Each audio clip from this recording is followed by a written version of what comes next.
Quick disclaimer before the video, this is not a PragerU type of video where I want to bash the left. I just wanted to present an alternative to Marxism which I think can respond better to their problems than Marxism. Also, I'm not a Georgist.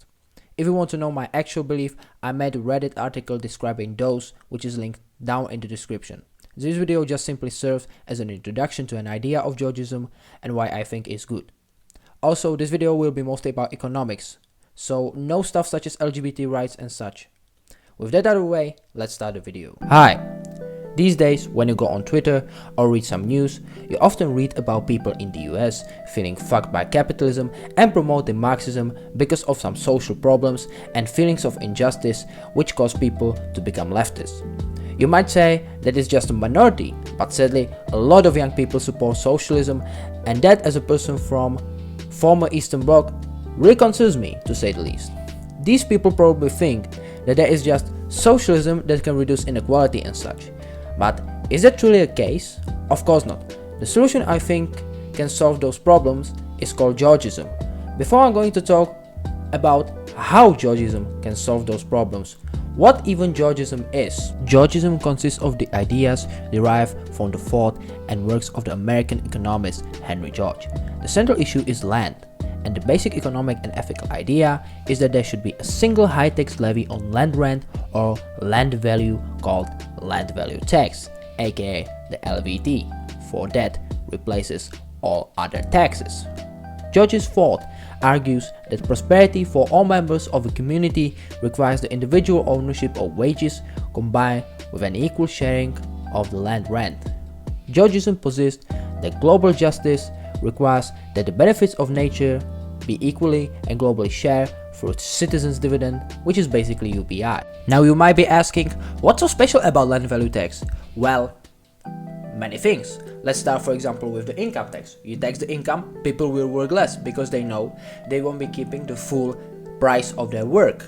Now let's say you tax the investments. People will invest less because they know they won't be able to get the full revenue of their investment. That is called deadweight loss. Now let's talk about land value tax. If you tax the land, you either have to sell it, or if you cannot sell it, you have to invest into the land. That means you have to make it profitable. So that means the land value tax does not have a deadweight loss. And I think that is great that there is a tax that incentivizes the productivity, because it allows the GDP grow and nobody will be hurt at the same time. Now, let's list some average problems that average leftist wants to solve, and let's look on how Georgism could solve those issues. The problems that I chose are housing, rich paying their fair share, making sure all people have some living minimum standard and don't go starving, education and healthcare, and saving the environment. I specifically didn't choose the corporate lobbying since there are plenty of libertarians such as myself who are strongly against any sort of lobbying for regulations since it interferes with the values of free market capitalism. Let's start with the housing. The rent prices and the prices of the real estate in general are very high. Why is that? It's because of something called speculations. What are speculations? It's basically buying the houses in the area and then wait until the market sets the prices very high, and then you sell or rent the places. And since there is the land value tax, it basically incentivizes you to rent the places as soon as possible. Or if you just buy some vacant land, make giant skyscrapers basically with flats in order to pay for the land value tax. And since there would be multiple landlords, they would have to compete, so the rent prices and prices of the real estate would go down naturally to competition. A lot of left-leaning people feel that the rich don't pay their fair share. Whether this is true or not is up to the debate. But if you want to tax the rich, don't tax the income, because you basically just take the money. Instead, you should really tax the land, because a lot of billionaires own a shit amount of unimproved land. Now, if you tax that amount of land, you basically force them to invest the money into the land, give people jobs, make it profitable, and then you take the money. I believe this is much better version of the wealth tax than the wealth tax is. Now, after that, let's take a look on the minimum living standard. A lot of left-wing people want to raise minimum wage, and to that I say it's a terrible idea, because the minimum wage is, a lot of the times, it's unaffordable for small businesses, and only the large corporations such as Amazon benefit from that. But the left is going to say that, oh no, but the wages are simply too low. But why? Because a lot of wages are really heavily taxed. Even before you get them, there's a labor tax, then you have to tax the income from the already taxed wage, and then you buy things with VAT or sales tax, and that is hurtful for low income groups. To that I say, don't tax anything from the wage. Let the market set the price of the wage, unregulated, untaxed.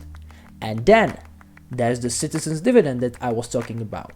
So if you combine with that, you have higher wages and the citizens' dividend, which basically is a minimum wage but paid by the government, which I think is better solution than normal minimum wage, since it requires much less bureaucracy. Let's talk about the education and healthcare. I believe the optimal solution for the education problem is that the part of the land value tax revenue should be used for education vouchers. Now, if we talk about healthcare, you have two options.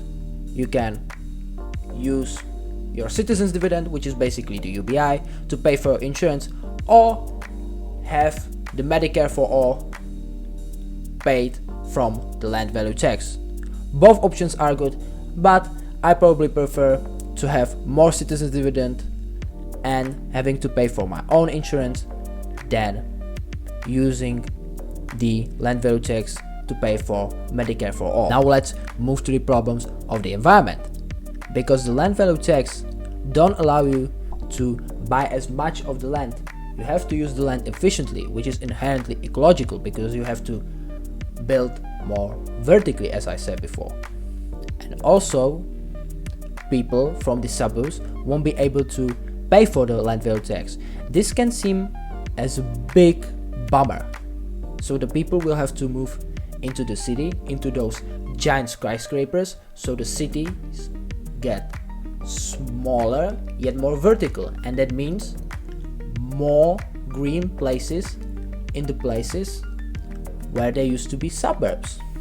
Now you will be talking about how the hell are we going to stop the carbon emissions? Simple, there is another great tax, the Pigouvian tax, which basically taxes the harmful emissions. So the companies are forced to invest into more ecological options, and because there are not any taxations for investments under Georgism, the companies are not punished for investing into those ecological solutions. It seems as if those two taxes were made for each other. Yeah, the Georgism actually is a really great solution, as you can see. It is interesting what basically just two taxes can do and how much they can improve people's lives without having overbearing government. And if we ban lobbying for regulations and abolish bailouts for companies, we can even get freer market as well. Now, why this idea is not more mainstream? Simple, it is the same reason why Pierre-Joseph Proudhon and his mutualism is not more mainstream. It's because the labor movement, which Georgism and mutualism for that matter used to be a big part of, got hijacked by Marxism. Also, the rise of breadtube also made Marxism unfortunately more popular. And it is super sad because, as you can see, the Georgism could unite most people on the left and most people on the right. The leftists would get more equality and some safety nets, and right-wingers would get freer market and less taxes. So yeah, that was it. Hope you've liked this video, leave a thumbs up, consider subscribing, and maybe share this video with your left-leaning friends, since they could find this idea interesting. So for now, bye.